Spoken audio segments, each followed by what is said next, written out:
Bienvenidos a una nueva emisión de Tiempo Logístico. Hoy es jueves 3 de julio, iniciando este jueves en Tiempo Logístico con este nuevo mes. Y bueno, como todos los jueves, desde la Ciudad de México, Paulina Álvarez, bienvenida. Hola Paco, muy buenas tardes. Un gusto estar aquí contigo y con toda la audiencia en este, pues inicio de julio. Ya se nos fue la mitad del año, Paco. Rapidísimo, ¿para qué hablas ese tema, caray? De verdad que nos pones hasta nerviosos, mi querida Paulina. Ya sé todo lo que se viene, todo lo que se viene. Sí, en el ya siguiente. tendremos tiempo para hablar de todas esas circunstancias de lo que ha pasado en el comercio exterior a través de medio año en México y el mundo. Bueno, este es un programa que se segmenta en 3 episodios, un programa especializado en la materia del comercio exterior, la logística, el transporte, las aduanas, los puertos y los especialistas a nivel nacional, internacional y local en el puerto de Manzanillo que se contactan con nosotros para compartir su expertise, su conocimiento, su sabiduría en toda esta materia. Estos 3 segmentos se van a presentar de la siguiente forma. En el tercer segmento vamos a tener una charla entre Eduardo Chavero, Paulina Álvarez y su servidor Francisco Tovar, con diversos temas del comercio exterior en la actualidad. El primer y segundo segmento vamos a hablar de un tema bien interesante. Me gustaría que, si usted conoce a algún productor, algún exportador, les avise que estamos aquí para poderles dar una gran sugerencia. Tenemos un especialista para poder hablar del tema. ¿Es posible la diversificación de los mercados? Y este tema, para distribuir las mercancías mexicanas en otras partes o ver cómo están las circunstancias de todo este tema arancelario en el mundo, el doctor Alberto Villarreal nos acompaña el día de hoy. Amigo, bienvenido a Tiempo Logístico. ¿Qué tal? Buenas tardes, Paco y auditorio de Tiempo Logístico. Es un honor poder establecer comunicación con ustedes y compartir algunos puntos de vista que consideramos importantes. Vaya que importantes, de verdad, mi querido amigo. La última vez que participaste también con un amigo mutuo, el doctor Osiris Maireni Ponce de León, dominicano, buen amigo, una gran persona. Estuviste presente con nosotros en la última participación y gracias por esta nueva, ¿no? Un tema por demás interesante, diversificar los mercados, analizar los mercados, el saber por qué. Porque siempre Estados Unidos es el que tiene que estar comprando los productos mexicanos. ¿Qué está sucediendo en ese sentido? ¿Cómo podemos iniciar con esta charla, mi querido amigo? Bueno, vamos a empezar hablando sobre el tema, analizando que la historia mexicana siempre ha tenido altibajos por un vecino dominante desde el siglo XIX, sin hablar de temas políticos, pero todo desemboca en política económica. Y lo cierto es que, como comentábamos en el preámbulo de la plática, cada proceso político que ocurre en Estados Unidos, cada elección presidencial, Cámara de Representantes, en su momento había una certificación de la DEA para temas de drogas en México y muchos otros temas que atañen como vecinos políticos en materia de seguridad. Siempre había una coyuntura, siempre ha habido una coyuntura donde México era tocado para permanecer entre la espada y la pared, para saber qué hacer con su economía. Los casos son diversos. Tenemos el embargo del atún, el embargo de frutas, de verduras, de tomate, etcétera. N cantidad de productos de los que México lidera en Estados Unidos para su venta. Y siempre se ha mencionado ciertas sanciones para el país si no cumple con ciertos estándares, de los cuales el mexicano no está acostumbrado a cumplirlos de una forma. Tenemos una gran diferencia jurídica entre Estados Unidos con México, el common law en Estados Unidos y el derecho romano-germánico en México, donde aparentemente somos más permisivos, a pesar de que tenemos un derecho escrito contra el derecho estadounidense del common law, donde se basa que es a través de la costumbre. Creemos que es un tema de mentalidad. Entonces, por eso traemos el tema de hoy, donde decimos que sí es posible diversificar los mercados en México y tenemos muchas preguntas, tenemos muchos temas por varias razones. Tenemos que verlo de varios puntos de vista, varios factores que intervienen en esto, que son la situación actual del mercado, los beneficios que traería una diversificación de mercados, qué tenemos que hacer para tener una diversificación y a qué nos vamos a enfrentar y cómo le vamos a hacer, las estrategias, cómo le vamos a hacer. Y luego tenemos que analizar cuáles han sido los casos de éxito de esa diversificación de mercados que tenemos que tener exitosa. Pero el problema, como comentaba en el preámbulo, el asunto no es de cercanía, no es de lejanía. Tenemos una división de la situación actual en México, del mercado mexicano, donde México lidera con 14 tratados comerciales con 52 países. Tiene cantidad de tratados en materia política y económica, acuerdos marco, etcétera, ALADI, Alianza del Pacífico, etcétera. Son tratados que aparentemente vienen para que se diversifiquen el mercado, pero nosotros en México estamos centrados en un tratado que fue negociado en la época de 1992 y entró en vigor en 1994, que fue un parteaguas en la globalización de México, a pesar de que ya llevábamos ingresados el país habiendo suscrito el Acuerdo General sobre Aranceles Aduaneros y Comercio, conocido como el GATT, a pesar de que ya lo habíamos suscrito. Esa transición estábamos cuando 7 años después se organiza un tratado con el país más consumista, el país más poderoso económica y militarmente, y todo el mundo en su momento decía que se iba a comer a México, Sí, lo recuerdo. Iba a devorar a México ese país. Entonces, cuando inició el tratado, que no es nuestro tema en este momento revisar, pero cuando se inició el tratado, México le vendía $80,000 millones a Estados Unidos. Le vendía esa cantidad de mercancías. Hoy esa diversificación está gigante. Ha crecido 30 veces. Vaya. La economía. Sí. Estamos hablando de $622,000 millones. Entonces, con ninguna otra economía ha crecido a estos niveles. Con ninguna otra economía ha crecido a estos niveles. Entonces, el otro ejemplo que poníamos, el otro socio del TMEC actual, antes Telecan, consume $3,000 millones. Está 22 veces abajo de lo que consume Estados Unidos. Y tenemos otro cuadro adicional.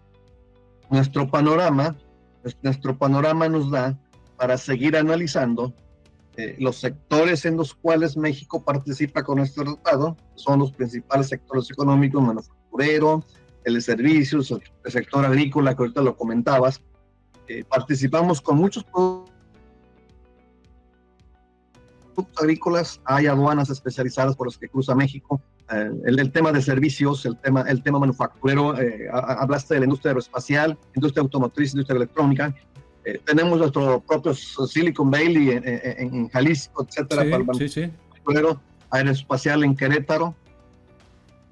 Sí es importante, pero la cercanía que hace este entramado impide que este mapa que vemos en la transmisión que tenga mayor importancia a países como la Unión Europea, países como Rusia, que sí se comercia con alrededor de 160 países en el mundo, México, pero el ingreso lo obtiene 79.9%, lo obtiene de las ventas con Estados Unidos.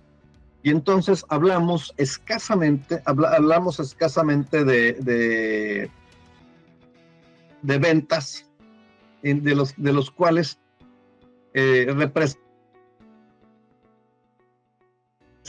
representan muy poco ingreso, un 20%, lo componen 160 países, 159 países componen ese ingreso. Por lo tanto, logísticamente, en materia de costos, una empresa le ingresa alrededor de 10 o 12 dólares a sus embarques en cuestión logística, y al final de cuentas el precio, estos son análisis de mercado que lo han hecho despachos importantes, bancos, consultores. Al final de cuentas, el concepto logístico en aquellos países más lejanos representa alrededor del 30%, es decir, fuera de competencia, cuando solo cruzando la frontera tenemos 622 mil millones de dólares. Ahora vamos a poner otro ejemplo.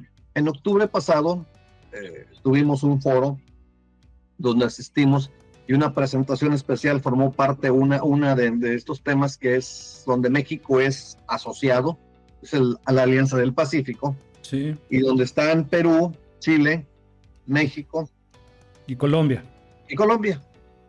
Y entonces los colegas colombianos, la academia colombiana estaba muy emocionada porque México comercia grandemente con Colombia, y para ellos 80 mil millones de dólares que comercian a la Alianza del Pacífico es mucho, es un volumen gigante, y casi por los mismos valores, 90 mil millones de dólares comercia Chile con la Alianza del Pacífico, 65 mil millones de dólares caso peruano, pero México lidera en venderle a la Alianza del Pacífico, a los tres países, 789 mil millones de dólares. Es el Estados Unidos mexicano, ¿sí? O sea, es México con esa Alianza del Pacífico, tiene ese peso. Ahora vayamos más allá. Comparado México con Latinoamérica, el único país que le hace competencia en segundo nivel es Brasil. México aporta el 42% del comercio a los países latinoamericanos, pero está 2-1 con la segunda economía más grande de América Latina, que es Brasil. Brasil comercia el 20% a Dadi. Entonces, esto no es posible, no hay equilibrio económico, no es posible. Entonces, esa diversificación a lo que nosotros hablamos, tenemos que buscarle qué beneficios nos puede traer la diversificación, qué costos vamos a tener fuera de Estados Unidos, ¿sí? El que beneficia al mercado mexicano, y qué tiene que hacer el mexicano, tiene que adecuarse a los mercados. Si Estados Unidos dicen que quiere las naranjas calibre 10, calibre 50 o el aguacate de cierto calibre, se los tiene que preparar. Si Estados Unidos dice que le va a revisar los sembradíos de aguacate en Uruapan y certificar algunos sembradíos de Jalisco para que también pueda hacer eso, lo tiene que hacer porque es el consumidor. Claro. Igual en la Alianza del Pacífico analizamos el caso del aguacate. A ver, perdóname por interrumpirte, quiero hacer un paréntesis en este sentido, porque este tema lo hemos tocado en diversas ocasiones, digo, no con esa profundidad y análisis que nos estás dando en este momento, porque son datos duros, son información muy importante. El que observamos el que también tenemos que mandar nuestros productos a otros países, evidentemente buscando los rumbos de mismo Latinoamérica o Europa, Asia, ¿no? Sin embargo, ahorita nos estás abriendo los ojos en cuanto a por qué es, ¿no? O sea, sé que a lo mejor me estoy anticipando a esta interrupción que te estoy haciendo. Sin embargo, creo que es importante que vayamos puntualizando, que nos digas para que el público nos vaya entendiendo que esto que está haciendo México es porque allí está, independientemente de que sean los mayores consumidores, hay otros puntos que tenés que comentarnos, el por qué es Estados Unidos, por qué son los mayores compradores, por qué se está mandando el producto allá y por qué difícilmente podríamos tener el mismo impacto de volumen de venta de los productos mexicanos hacia otros rumbos, ¿no? Creo que quería poner ese paréntesis para que nos vayas llevando hacia esa dirección, mi querido amigo. Efectivamente. efectivamente, y voy a concluir con la idea del tema del aguacate. Sí. El aguacate en la temporada que le toca a México comerciar, enviar a Estados Unidos 115,000 toneladas de aguacate para que concluya, para que se corone con el evento macro en Estados Unidos, que es el Supertazón, el Super Bowl. Son 115,000 toneladas. Y ahí técnicamente se acaba la temporada de envíos de aguacate mexicano. En febrero. En el caso del análisis que hacíamos con los colegas de la Alianza del Pacífico en Bogotá el año pasado, decían que ellos, cuando México deja de tener la temporada, ellos entran al mercado a suplirlo. Sin embargo, macroeconómicamente no es posible, no hay competencia. Primero por la calidad, por el tipo de aguacates. Tenemos la fortuna de tener unas tierras en México que favorecen el paladar de los mayores consumidores, y los colegas colombianos, peruanos y chilenos decían, es que nosotros aportamos 6,000 toneladas cuando ustedes no lo pueden enviar. Entonces, no es comparable 6,000 toneladas con 115,000 toneladas que México envía a Estados Unidos. No, indiscutible. Entonces, justo esos desafíos a los que se tiene que enfrentar México, ¿sí? Tiene que analizar riesgos económicos, tiene que analizar la ruta, los acuerdos, tiene que ver qué tipo de competitividad va a establecer, ¿sí? Estas estrategias que estamos mencionando que tenemos que hacer, aparte de analizar, tiene las estrategias para llegar a los mercados, tendría que ser igual, tenemos que encontrar. Hay un solo país que le compite a Estados Unidos que tiene la economía no igual al de Estados Unidos, que es China. Sin embargo, China está a 23 días en ese es un tema bien interesante. Creo que ahí viene como que la segunda parte de este análisis que nos estás presentando. ¿Sí? ¿Te parece si nos vamos un corte y regresamos para que en el siguiente segmento nos platiques entonces ese abanico de posibilidades que puede tener la producción mexicana con el continente asiático, directamente con China? ¿Te parece bien? Claro. Paulina, perdón, nos vamos a un corte. Vámonos al corte, Paco, no le cambien, seguimos aquí en Tiempo Logístico, la voz del comercio exterior. Somos la voz del comercio exterior. Tiempo Logístico. Tiempo Logístico. Permanece con nosotros. Pues muchísimas gracias por continuar con nosotros. Estamos aquí de regreso en Tiempo Logístico. Paulina Álvarez desde la Ciudad de México y por supuesto también no podía faltar Eduardo Chavero. Eduardo, ¿cómo estás? Bien, pues un saludo a toda la audiencia de Tiempo Logístico. Estamos aquí llegando un poquito tarde, pero puntuales como siempre en la cita de cada jueves. Gracias por tu aceptación a entrar el día de hoy. Muchísimas gracias, mi querido amigo. Y bueno, vamos a continuar una charla bien interesante que nos está presentando el doctor Alberto Villarreal. Y bueno, vamos, ¿te parece, Paulina, si le cedemos el micrófono nuevamente para que continuemos con la charla de lo que nos quería? Esa segunda parte de lo que platicamos en el primer segmento es China. ¿Qué pasaría con ese mercado que se va para Estados Unidos? ¿Se impactaría en China? ¿Cómo es el proceso? ¿Qué está sucediendo? Y si es posible, doctor, por favor. Pues ahora sí, así es. Ahora sí, veamos una fuente del Banco Mundial, que es información, que son datos duros. Generalmente tenemos que analizarlos desde temas, desde numéricamente, datos duros. No todo es jurídico. Yo soy abogado, especializado en comercio exterior. Me he dedicado 40 años de mi vida al tema del comercio exterior y el mundo jurídico aduanero. Pero la política económica, la geografía económica, hace posible que esto que hacemos. Y si revisamos esta distribución del PIB global, tenemos en números cerrados 24% lo concentra Estados Unidos. Y 10 puntos abajo está el caso chino. Por ahí hay, por ejemplo, el caso de la India, casi tiene la misma cantidad de habitantes con China, pero está 10 veces abajo de Estados Unidos y unas 6 veces abajo que China. Es decir, no hay competencia. Canadá está al 2% del Producto Interno. Tenemos que revisar aquí el tema de la producción global. Hay detractores sobre estos datos duros, donde dicen que sí, efectivamente, Estados Unidos concentra el 24% del PIB mundial, pero tiene una deuda gigantesca, ¿ok? Pero los vendedores no nos interesa cuánto debe el comprador.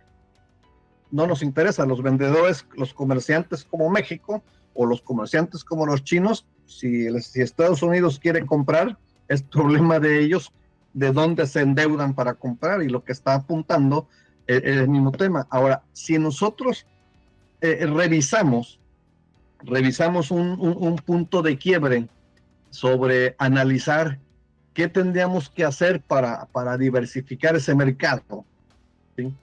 Y las economías con una demanda comparable como China o la India, ¿sí? Nos vamos a enfrentar con el tema de la distancia geográfica, lo que hablábamos al principio, que eleva costos logísticos y complica el intercambio comercial. Con Estados Unidos, en el caso, es un mercado conocido antes del Telecan y después del Telecan, o sea, antes del Tratado de Libre Comercio y hoy Temex, ya se comerciaba con Estados Unidos. Es un mercado natural. Los residentes fronterizos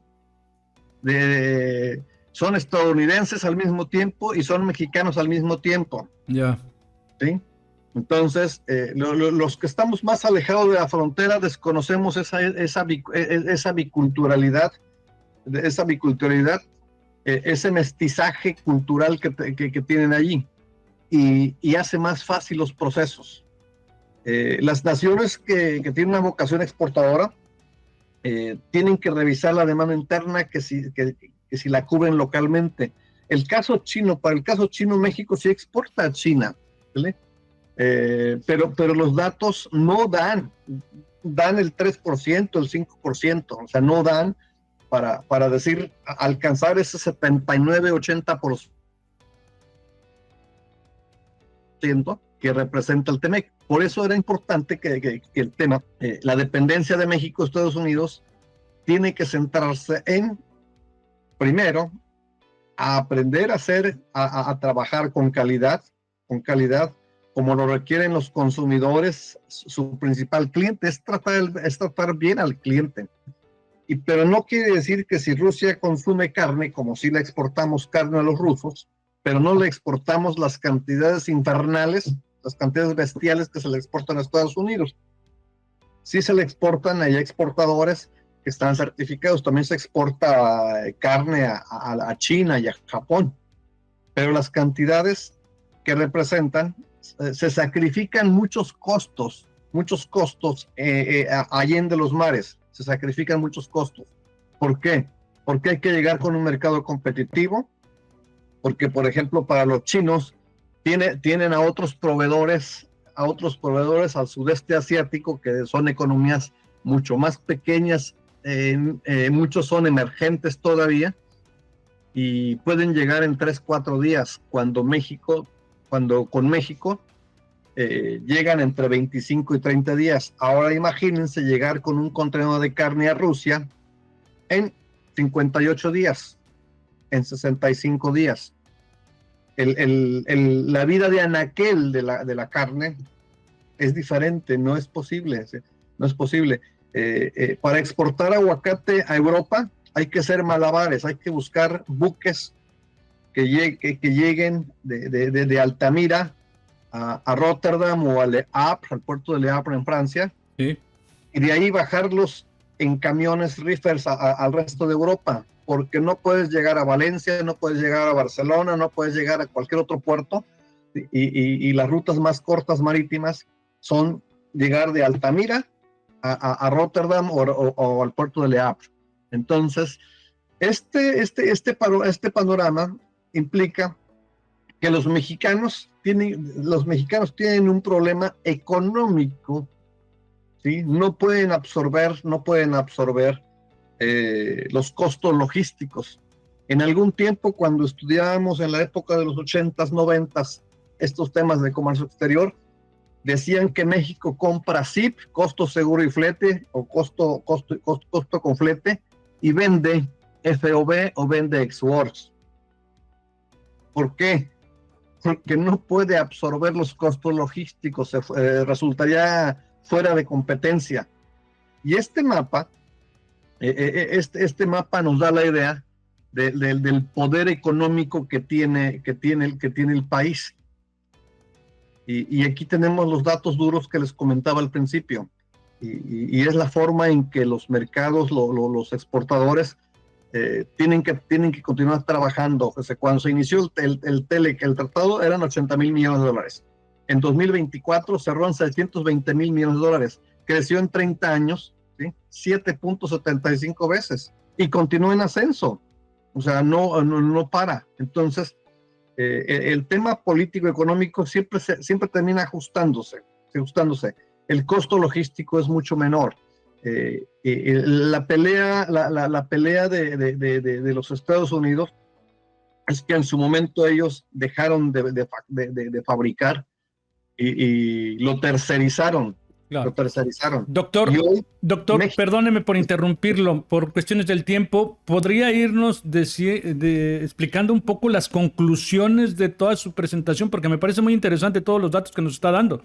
Es una información en la cual, pues, a nosotros tres, como claro, dentro de este programa, nos queda claro esta importancia, este vínculo comercial que tenemos con Estados Unidos y de que para mí, entonces, ahorita lo que tenemos que hacer es especializarnos más, profesionalizarnos más y mayor calidad. ¿Cuáles son esas cierres de este comentario? Tenemos que, para la diversificación de mercados, primero no tenemos que esperar que haya una presión externa. Ya se ha aprendido, o sea, tenemos que aprender de la historia. Todos los historiadores, todos los políticos, los geopolíticos dicen que tenemos que aprender la historia para no repetirla. Y aquí, efectivamente, tenemos que superar las barreras culturales, sí, sociales. Cuando no tienen que ver la complejidad del consumidor, tienen que superar para los obstáculos, tiene que haber una comprensión de las barreras, tienen que adaptarse a los nuevos entornos. Hay muchas historias de éxito, hay muchas historias de fracaso, pero hay que superar las barreras culturales. Luego, México tiene que prepararse todavía en políticas económicas con infraestructura logística, porque en México tenemos un impacto de infraestructura deficiente. Tenemos problemas logísticos, tenemos mejoras en infraestructura. Hoy mismo lo estamos viviendo en el puerto de Manzanillo, pero no es el único que tiene problemas. Lázaro claro. Los tiene, Altamira sí. no puedo despachar más de 10 contenedores refrigerados al día, cuando en Manzanillo despacho 80, 100. Entonces, no tenemos un corredor logístico en México para el transporte de carga. Tenemos que arriesgar lo civil, y por eso tenemos un tema. Entonces, la iniciativa privada y la iniciativa privada y el gobierno tienen que mejorar la infraestructura. ¿Okay? También tenemos que ver con temas de financiamiento para que México no venda FOB ni ex-works, pueda vender CIP y que la ganancia se quede aquí en México, porque en un precio CIP se gana más que en un precio FOB, en precio ex-works. La ganancia se va al exterior y no es nuevo. Vaya. Paulina, perdóname por interrumpirte, doctor. Paulina, el tema de nuevos productos sí. Está... Perdóname, doctor. Paulina, antes de que se nos termine el tiempo, teníamos una pregunta por ahí que querías hacerle al doctor antes de que se acabe. Sí, justamente si nos podía dar, pues ya para terminar, si nos podía dar consejos pues a todos los exportadores, pues para empezar a ver hacia otros horizontes, ¿no? Aparte de Estados Unidos, ¿qué consejos les podría dar, doctor? Número uno, el tema de diversificación no es un tema político, es un tema económico. ¿No? Y por eso tienen que tener la vocación exportadora, tienen que continuar analizando, tienen que acudir a las ferias. No importa que el gobierno no las promueva, tienen que ir a las ferias, tienen que ir los extranjeros vienen. Tenemos que conocer a los otros grupos económicos, a los otros bloques. Esa es la parte. La innovación va de la mano con la actualización, con la actualidad. Lo que existe actualmente es lo rescatable de los países. Tenemos que hacer benchmarking, lo que hacen mejor otros lo tenemos que aplicar. Eso es muy importante, ¿sí? Tiene que haber una diversificación estratégica, no le pueden vender a cualquiera, pero tienen que venderle bien, tienen que seleccionar, Claro. tienen que revisar oportunidades de éxito. Entonces, todos esos temas los vemos cuando nosotros viajamos al exterior y vemos las empresas mexicanas, se siente con orgullo. Estas empresas mexicanas que han diversificado es que participaron. Y la mayor parte, hay empresas grandes, gigantes que están operando al exterior, pero también hay franquicias mexicanas que es un gusto verlas. Entonces, claro, esa es la parte importante de las cuales que tenemos que aprender la lección de otros países también, no nada más el caso mexicano. Yo quiero hacer una interrupción ahí con Eduardo Chavero. Ahí está tan claro, mi querido Eduardo, el tema de las participaciones de Lucy Ponce en el Círculo de Exportadores, el por qué esas invitaciones que le has hecho y ha participado en este programa tan importante, el Círculo de Exportadores. Sí, pues yo creo que se está convirtiendo, ¿no? En uno de los pocos espacios, de los pocos reductos ya que hay realmente para poder promover la exportación real en otros países que no sea Estados Unidos, ¿no? Claro, claro. ¿Con qué podemos cerrar, doctor Villarreal, que se nos terminó el tiempo? Tenemos que empujar con la iniciativa gubernamental.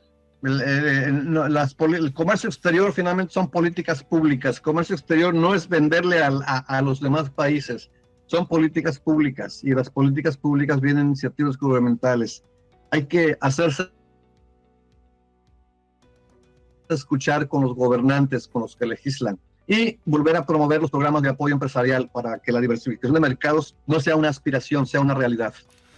Interesante tema, de verdad. Muchísimas gracias. A mí me queda complejo. Me abrió mucho el panorama de toda la experiencia que he tenido de todos los colaboradores que pasan en este programa. Otro análisis, el cual me queda claro el por qué tenemos que ser cada vez más profesionistas, más especialistas, evidentemente tener un conocimiento mayor en todo el proceso logístico. Cero fallas, eso es lo que se trata, mi querido doctor. Bueno, parece que sí, ok. Pues nos tenemos que ir a un corte, ¿les parece bien, doctor? De verdad, muy agradecido con su colaboración. Estamos perfectamente a la orden. Muchas gracias. Muchas gracias. Pues Paulina, vámonos al corte. Vámonos al corte, seguimos aquí en Tiempo Logístico, no le cambien, seguimos con más temas súper interesantes. Somos la voz del comercio exterior.